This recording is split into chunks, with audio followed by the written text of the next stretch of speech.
Welcome back to Spirit of Life. I'm Dave McLauchlan and I'm here with Julia Pashkovsky and Andrew Hoy from Youth for Life. Welcome back to the program. Thanks.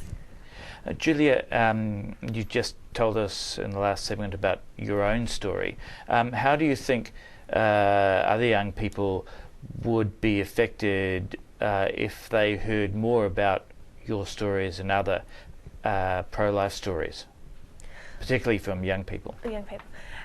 I think they need to realise that it's not tissue. If they see Olivia and they see that I was going to have an abortion and I didn't, and now I have this baby who'll become a little girl, who'll become an adult just like everybody else. If they see she's just like any other person and she deserves to be alive just like anybody else, I think that will help change their mind, because I think their attitude is just that they don't matter when really they do.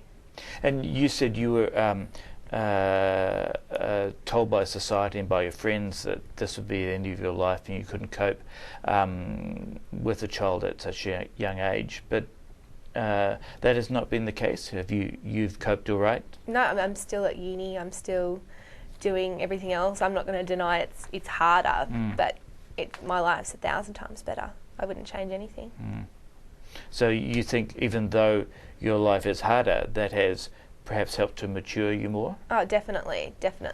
A lot of my friends I don't understand so much, so I have maybe a different group of friends now, but it's better, definitely. Andrea, can you tell us about some of the specific projects that you've been involved with in Youth for Life? Okay, we've done a various number of projects since I've been involved, but our biggest one was our Revelation tour, where we did a pro-life tour across from Sydney down to Wagga, Albury and back to Melbourne and Bendigo, and we had 15 Americans come out from the States to help us, to motivate us and to teach us their ideas of street activism, and just come and talk at universities and public churches and places. So that was a really a big event that we organised, and it finished with a rescue where we went to an abortion clinic in a prayerful, peaceful manner and stood out there and blocked the entrance, because our belief behind that is that if we believe abortion is murder, then we have to act like it's murder. If they were murdering 2-year-olds there, everyone would be politicians, everyone would be at that front door saying, don't take your children in there because they're murdering children. So we need to just adapt that attitude.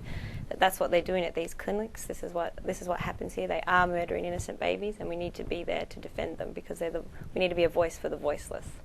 So that's one of our big events that we've done so far. But we've done other events. We've had prayer vigils. We've had picketed politicians. We've done sidewalk counselling, and we've done die-ins in Federation Square, things like that. As a mother yourself, do you take your children along to these events? Yes, I do. I've got 3 young children, 7, 5 and 2, and I take them along to most events that I go to. I've taken them along to the rescue. A lot of people have asked me, are you worried about your children seeing graphic pictures and things like that? Now, I don't purposely show my children these, and it's up to every parent's discretion to what their children see, but our children are exposed to so many horrific things, like I mentioned before about the smoking commercials and the traffic commercials, and they're on big billboards all over the city and stuff. And with children, they don't actually need to see those kind of things to understand the horror of it.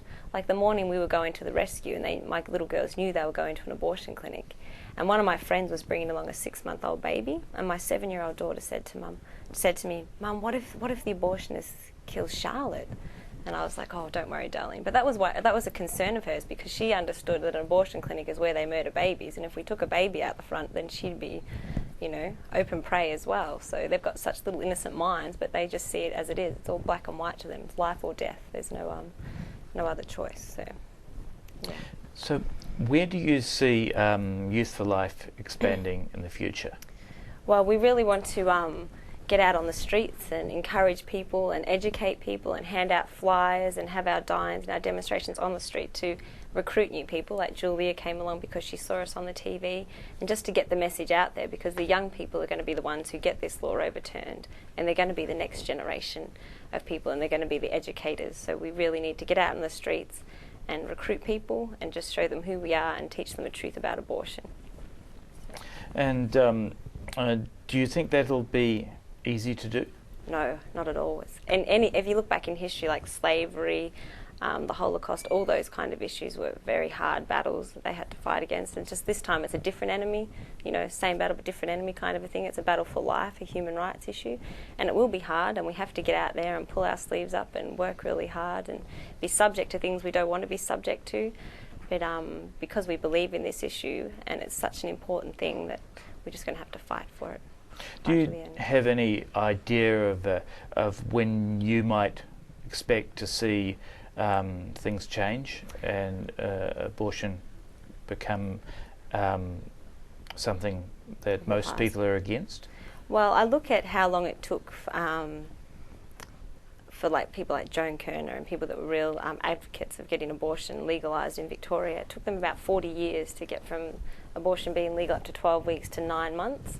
So I'm really hoping in the next 40 years we can get a change in my lifetime, that I'll see an end to abortion in Victoria and in Australia and globally, because it's not just a movement in Victoria, it is a global movement.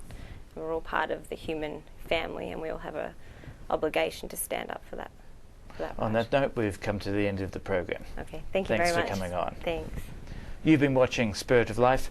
Join us again next week. Bring it